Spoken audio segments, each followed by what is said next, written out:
What's up, people? Today we're going to do a quick preview of the second round of the Australian Superbike Championship 2019 being held at Wakefield Park near Goulburn this weekend.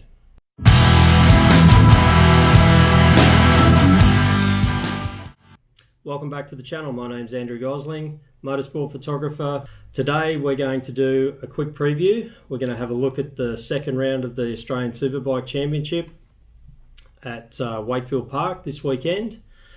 There's a couple of unfortunate people who will not be here this weekend. Sadly, Max Croker was injured his hand quite badly at a test a couple of weeks back here, and he's had some surgery, and hopefully he'll be back soon. Looking forward to seeing him back out on track. The other is Troy Bayliss, who has not yet recovered. His finger has not yet recovered from injuries he received at the first round at Phillip Island about a month ago. Hopefully he'll be back at Tailem Bend. With a bit of luck, he might even be on the new V4 Ducati.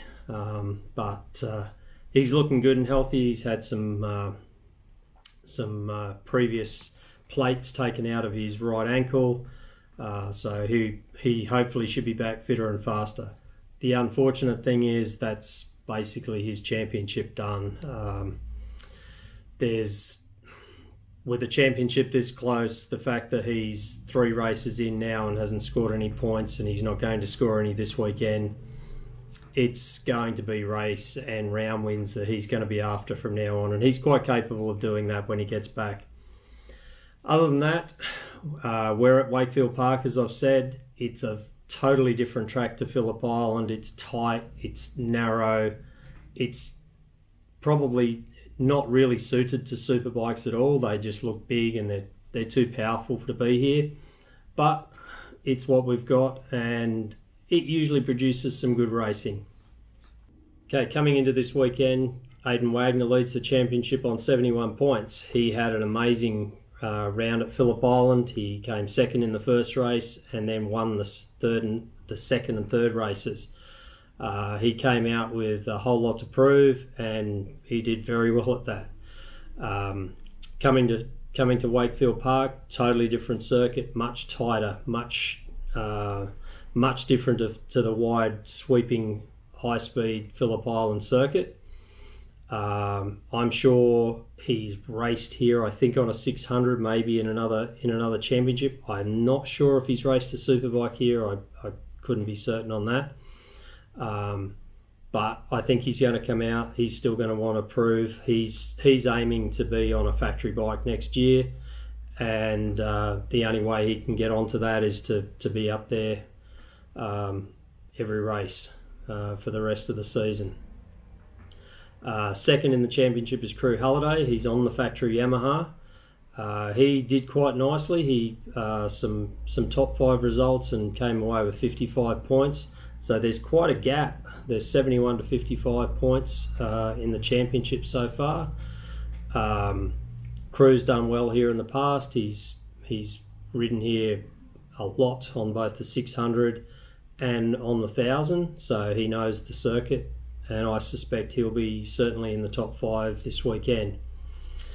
Josh Waters is third. What can you say? He'll be up there.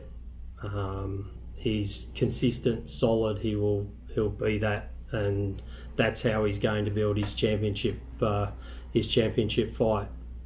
Fourth in the championship is quite a surprise. It's Mike Jones. He did very well on a privateer Kawasaki, and he's stepping in to take over Troy Bayliss's Ducati for the weekend. It's a bike he's very familiar with. He raced it here for the whole season a couple of years ago before heading off to Europe, and I suspect he'll be straight onto the pace on that bike. So very much a potential race winner this weekend. Going to be interesting to see what they do with him when Troy gets back. Whether he goes back onto the Kawasaki, or whether maybe they consider, if Troy goes onto the V4, maybe if they can swing it, might stay on the V-twin. That'd be a nice outcome. Could certainly run the V-twin for the rest of the season and be very competitive in the championship. just my thoughts. Next up is Brian Starring. Brian will be there again. He faces that same problem that he always faces. Not necessarily problem, but if the if the Dunlop tyres are solid and work for him, he'll be up there, quite capable of winning races and being in there. 6th place is Troy Herfoss. Now, Troy Herfoss had a pretty horrible weekend at the World Superbike round. Just the amount of work and time that he spent on the World Superbike and on the Australian Superbike. He struggled all weekend with both bikes, but coming to Goulburn, it's very hard to look past him as the round winner. He knows this track seemingly better than anyone. He's from Goulburn, even though he lives on the Gold Coast, but he seems to have done more laps around here than just about anyone. And I'm going to pick him as the round winner. The way his performance at Phillip Island was just simply as a result of having so many things on his plate, so much track time, things not working well on the World Superbike, and that coming across to the Australian Superbike. The others that are going to be in the mix, Wayne Maxwell, 7th place in the championship, he's going to be up there. You're going to see really the championship start here. And a few people have put themselves in slightly difficult positions by missing races or not finishing races. Wayno would have definitely been right in there if it hadn't been for not finishing race 2 at Phillip Island. He would have come first or second in that had he not unfortunately crashed out. Glenn Allerton, BMW, back on Pirellis, settled. Hopefully they're again seeing this as the first round of the championship for them, making it hard as in terms of a championship contender because of starting so far back, but riders there, and if the bike's solid, they'll be right up there. Who do I expect to see step up? I expect to see Glenn Scott much higher up. He had a pretty horrible weekend at Phillip Island. Nothing really seemed to go right. Marcus Giotto, he was there, solid. He slipped back a bit through some of the races, but he was up there. I expect to see him in there. Arthur Sissis had a horrible weekend at Phillip Island. He is much better rider than that, and I expect to see him step it up and be there.